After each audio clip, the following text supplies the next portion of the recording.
नमस्कार दोस्तों, मेरा नाम है सोनू और आज का हमारा जो वीडियो है इसमें हम कंप्यूटर के कुछ मिसलेनियस क्वेश्चन करेंगे। यानी कि विविध प्रश्नावली, कुछ ऐसे प्रश्न जो कि रैंडमली आपसे किसी भी टॉपिक से पूछे जाते हैं। तो चलिए शुरू करते हैं इस वीडियो को बिना ज़्यादा समय लिए। तो सबसे पहला प्रश्न है, जावा एक प्रोग्रामिंग लैंग्वेज है जो डैश के द्वारा विकसित की गई थी। तो जावा जो है एक ऑब्जेक्ट ओरिएंटेड जो है प्रोग्रामिंग लैंग्वेज है। इसको किसने डेवलप किया था? इसको डेवलप किया था जेम्स गोसलिंग ने, जो कि ऑप्शन ए यहाँ पर आपका सही है। जावा जो है वो एक class based object oriented programming language है जो कि सबसे पहले 1995 डेवलप किया गया था। आपके मोबाइल के अंदर जो एंड्रॉयड एप्लीकेशन होती हैं उनको बनाने के लिए जो है जावा लैंग्वेज का इस्तेमाल किया जाता है। इसके अलावा जो इंटरनेट पर जो आपको गेम देखने को मिलते हैं वो भी आपके जावा लैंग्वेज में बनाए जाते हैं। दूसरा प्रश्न है, निम्नलिखित में से कौन सा डिवाइस यूनिट डेटा को दर्शाने के लिए बिट्स के सेट का उपयोग करता है? तो कौन सा डिवाइस होता है जो बिट्स के सेट का उपयोग करता है डेटा को कैलकुलेट करने के लिए? तो यहाँ पर आप देख सकते हैं ये एक अबेकस है, यह दुनिया का पहला जो है कैलकुलेटर माना जाता है कि यांत्रिक, ठीक है, गणना यंत्र इसे हम कहते हैं। ठीक है, तो इसको सबसे पहले डेवलप किया गया था चीन में। ठीक है, बेबीलोन की जो सभ्यता थी उस टाइम पे इसको डेवलप किया गया था, बनाया गया था। तो इसके अंदर ये जो छोटे छोटे जो ये आपको ये पॉइंट देखने को मिल रहे हैं, ये सब आपके जो है बिट्स कहलाते हैं। इन्हें बिट्स कहते हैं। ये बिट्स का एक सेट है जिनका इस्तेमाल करके इसके अंदर कैलकुलेशन की जाती है। तो ये क्या है? ये एक अबेकस है, जो कि ऑप्शन सी यहाँ पर आपका सही है। तीसरा प्रश्न है, सामान्यतः टर्म परिधीय उपकरण पेरिफेरल इक्विपमेंट डैश के लिए प्रयोग किया जाता है। तो कंप्यूटर के अंदर कई बार आप जब किताबें पढ़ते हो या फिर इंटरनेट पर कोई वीडियो देखते हो तो उस समय आपको ये वर्ड देखने को मिला होगा, पेरिफेरल इक्विपमेंट। तो पेरिफेरल का मतलब क्या होता है? पेरिफेरल का मतलब होता है कंप्यूटर, आपका जो कंप्यूटर है उसके आसपास जितने भी डिवाइसेज है जो कि सीपीयू से कनेक्टेड है, आपके कंप्यूटर से जुड़े हुए हैं, जिनका इस्तेमाल करके एक कंप्यूटर पूरा बनता है, तो उन सभी को जो क्या कहते हैं? पेरिफेरल इक्विपमेंट कहते हैं। जैसे हमारा कंप्यूटर है, कंप्यूटर के साथ में हमारा कीबोर्ड, माउस, ठीक है, स्पीकर, इसके अलावा माइक, जितने भी डिवाइसेस हम उसके साथ जोड़ सकते हैं इलेक्ट्रॉनिक डिवाइस, वो सब आपके पेरिफेरल इक्विपमेंट, चाहे आपका प्रिंटर है, स्कैनर है, ये सब पेरिफेरल डिवाइसेस में शामिल होते हैं। तो इसका सही उत्तर है ऑप्शन ए, कोई भी डिवाइस जो कंप्यूटर प्रणाली से जुड़ा होता है वो एक पेरिफेरल इक्विपमेंट, परिधीय उपकरण कहलाता है। चौथा प्रश्न है, एल्गोरिथम में एक चूक डैश है जो गलत परिणाम का कारण बनती है। तो एल्गोरिथम क्या होता है? Algorithm is a step by step process to solve any problem. किसी भी समस्या को सुलझाने के लिए स्टेप बाय स्टेप जो प्रोसेस, जो स्टेप्स फॉलो किए जाते हैं उन्हें हम एल्गोरिथम कहते हैं। एल्गोरिथम किसी भी प्रकार का हो सकता है, कोई भी समस्या, जैसे आप मैथ का कोई सवाल सोल्व करते हैं, आप चाय बनाते हैं, किसी कार की टिप्पणी को चेंज करते हैं, तो कुछ स्टेप्स होते हैं जिनको फॉलो करते हैं आप। ठीक है, तो वो सब क्या, वो सब आपके एल्गोरिथम होते हैं। ठीक है, उनके एक स्टेप्स होते हैं, उन स्टेप्स को फॉलो करके आप उस काम को कंप्लीट कर पाते हो। तो एल्गोरिथम में एक चूक है जो गलत परिणाम का कारण बनती है। मान लीजिए आपने कोई काम कर दिया, एल्गोरिथम लिख दिया और आपका परिणाम गलत आया, आउटपुट आपका गलत निकला। तो इसका कारण क्या था? इसका कारण था कि लॉजिक आपने गलत लगाया है उसके अंदर जो स्टेप्स थे उनको आपने सही तरीके से फॉलो नहीं किया है। ठीक है, तो लॉजिकल एरर जब होता है, लॉजिक आप जब गलत लगाते हैं किसी भी बात का, किसी भी समस्या के लिए, तो उस समय आपके परिणाम तो आते हैं लेकिन गलत आते हैं। दूसरा ऑप्शन आप देख सकते हैं, option B, syntax error. Syntax error कब आता है? जब आप एल्गोरिथम लिखते समय, फॉर एग्जांपल आप HTML के अंदर कोई वेब पेज लिख रहे हैं, कोई प्रोग्राम लिख रहे हैं या फिर जावास्क्रिप्ट में लिख रहे हैं, तो उसके अंदर होता क्या है, एक रूल होता है ओवरलैपिंग का, कि आपको जो है ओवरलैपिंग नहीं करनी है। ठीक है, आप HTML लिखें, CSS लिखें, जावास्क्रिप्ट लिखें, कोई भी प्रोग्रामिंग लैंग्वेज आप लिखते हैं, तो उसके अंदर एक बेसिक सा रूल होता है सबसे स्टार्टिंग में कि ओवरलैपिंग नहीं करनी है। तो ओवरलैपिंग अगर होती है तो वो सिंटैक्स एरर कहलाता है। ठीक है, तो ओवरलैपिंग अगर आप कर देते हो तो उससे क्या होगा? सिंटैक्स एरर, यानी कि आप उस कोड को सही तरीके से नहीं लिख रहे हो। तो ओवरलैपिंग होने पर सिंटैक्स एरर होता है, और ओवरलैपिंग अगर आप नहीं करते हो, ओवरलैपिंग नहीं करते हो तो सिंटैक्स एरर नहीं होता, आपका प्रोग्राम सही तरीके से रन करता है। पांचवा प्रश्न है, इंटरनेट पर व्यापारिक वस्तुओं की प्रक्रिया को डैश के रूप में जाना जाता है।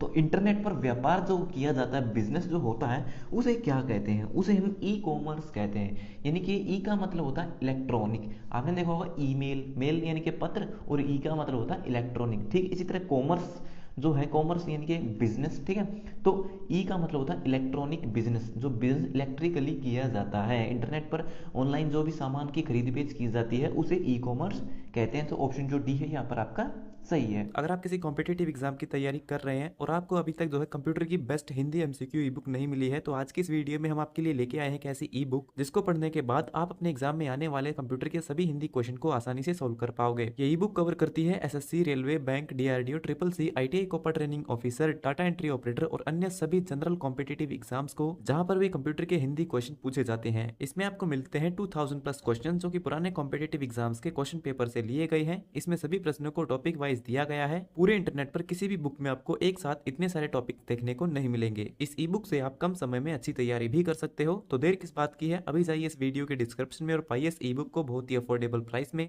छठा प्रश्न है, सी डैश के द्वारा विकसित किया गया था। तो सी लैंग्वेज के बारे में आपसे पूछा गया है कि सी लैंग्वेज को किसने डेवलप किया था। तो इसका सही उत्तर है option D, Dennis Ritchie. Dennis M Ritchie वैसे तो इसका पूरा नाम है, ठीक है। तो डेनिस रिची वो व्यक्ति जिन्होंने सी लैंग्वेज को डेवलप किया था 1972 में बेल लेबोरेटरीज के अंदर, ठीक है। इसे बेल लैब्स भी कहते हैं। तो ऑप्शन जो डी है यहाँ पर आपका सही है। सातवां प्रश्न है, कौन सी कंपनी माइक्रो प्रोसेसर उद्योग की बड़ी कंपनी है।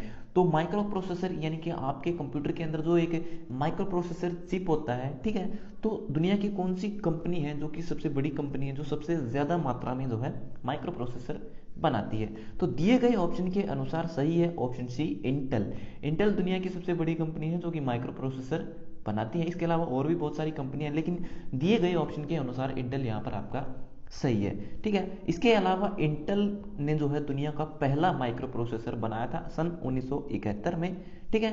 तो वो कौन सा था, वो था Intel 4004 was the world first micro processor. दुनिया का पहला माइक्रो प्रोसेसर इंटेल कंपनी ने बनाया था। कौन सा था, इंटेल का 4004, जो कि सन 1971 में बनाया गया था। पांचवा प्रश्न है, निम्न में से कौन सी भारतीय वैज्ञानिकों के द्वारा विकसित की गई सुपर कंप्यूटर की एक श्रृंखला है। तो भारत में विकसित किया गया पहला सुपर कंप्यूटर कौन सा था, पहला सुपर कंप्यूटर था परम 8000। तो और परम नाम से जो है ये एक सीरीज बनी हुई है, ठीक है। तो ऑप्शन जो ए है यहाँ पर आपका सही है, परम 8000, परम 10000। तो ये एक सीरीज है परम कंप्यूटर्स की जो कि भारतीय वैज्ञानिकों के द्वारा विकसित की गई है और सी डैक ने इसे जो है बनाया था। परम जो है वो एक सीरीज है सुपर कंप्यूटर की जो कि डिजाइन की गई थी किसके द्वारा, सीडैक के द्वारा, centre for development of advance computing, ठीक है, जो कि पुणे यानी कि महाराष्ट्र में है। पुणे कहाँ पर है, महाराष्ट्र में है, ठीक है। इसके अलावा परम का मतलब यहाँ पर आप देख सकते हैं, परम का मतलब भी पूछा जाता है कि परम शब्द कहाँ से लिया गया है। तो परम जो शब्द है वो एक संस्कृत भाषा का शब्द है, इंग्लिश में इसे सुप्रीम कहते हैं, ठीक है। परम जो है वो एक संस्कृत भाषा का शब्द है, इसे इंग्लिश में सुप्रीम कहते हैं। और father of Indian super computing, Bharat का जो परम सुपर कंप्यूटर था उसका डिजाइन किसने तैयार किया था, उसका डिजाइन तैयार किया गया था विजय पी भाटकर ने।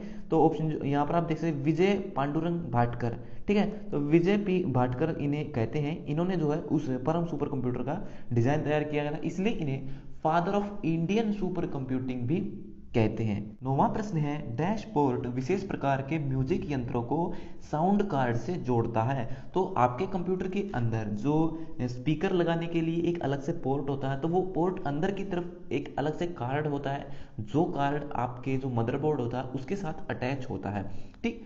तो वो जो कार्ड होता है जिसके साथ आप जिसके साथ आप जो है म्यूजिक यंत्रों को जोड़ते हो, चाहे आप ईयरफोन को उसके अंदर लगाते हैं या स्पीकर को लगाते हैं, तो वो जो पोर्ट होता है वो कौन सा होता है, उसे हम MIDI पोर्ट कहते हैं, ठीक है।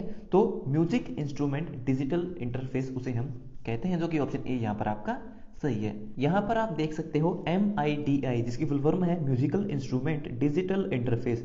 ये जो पोर्ट है, इस तरह के पोर्ट आपको आपके कंप्यूटर में या फिर कुछ ऐसे अलग से जो है जो स्पीकर्स होते हैं जो डीजे का काम करते हैं उनके पास जो डिवाइसेस होते हैं वहाँ पर इस तरह के पोर्ट आपको ज़्यादातर देखने को मिलेंगे, ठीक है। तो इस तरह के जो है ये पोर्ट होते हैं और ये क्या है, ये एक जो है क्या है, ये एक साउंड कार्ड है। इसके अलावा MIDI जो पोर्ट होता है उसके साथ कनेक्ट करने के लिए इस तरह की जो केबल्स होती हैं उनका इस्तेमाल किया जाता है। 10वां प्रश्न है, कौन सा प्रोग्राम उपयोगकर्ता के कंप्यूटर में इंस्टॉल होता है जो उसे संवाद या नेटवर्क पर अनुरोध भेजने में सहायता प्रदान करता है। यानी कि इंटरनेट पर, ठीक है, आपको इंटरनेट पर इंस्ट्रक्शन भेजने हैं या फिर कोई रिक्वेस्ट करनी है, तो इंटरनेट चलाने के लिए सिंपल आप किसका यूज करते हैं, हम ब्राउजर का यूज करते हैं। तो ऑप्शन जो सी है यहाँ पर आपका सही है। ब्राउजर कौन सा होते हैं, जैसे कि आपका गूगल का क्रोम है, वो एक ब्राउजर है, लेकिन गूगल क्या है, गूगल एक सर्च इंजन है, लेकिन क्रोम एक वेब ब्राउजर है। फायरफॉक्स, मोजिला का जो फायरफॉक्स है वो एक वेब ब्राउजर है। इसके अलावा आपका एमएस वर्ड, सॉरी, जो आपका माइक्रोसॉफ्ट विंडो होता है उसके अंदर डिफॉल्ट में आपको कौन सा मिलता है, इंटरनेट एक्सप्लोरर मिलता है। लेकिन इंटरनेट एक्सप्लोरर के स्थान पर विंडो 10 जो ऑपरेटिंग सिस्टम आया था उसमें जो है, जो इंटरनेट एक्सप्लोरर था उसको हटा दिया गया है और उसके स्थान पर डिफॉल्ट में अब एज नाम का जो है एक ब्राउजर ओपन होता है। तो ये हो गई हमारे आज के सभी प्रश्न कंप्लीट। सो वीडियो देखने के लिए धन्यवाद। अगर आपका कोई सवाल है तो आप कमेंट बॉक्स में लिख करके पूछ सकते हो। तो मिलते हैं हमारी अगली वीडियो में, तब तक के लिए नमस्कार।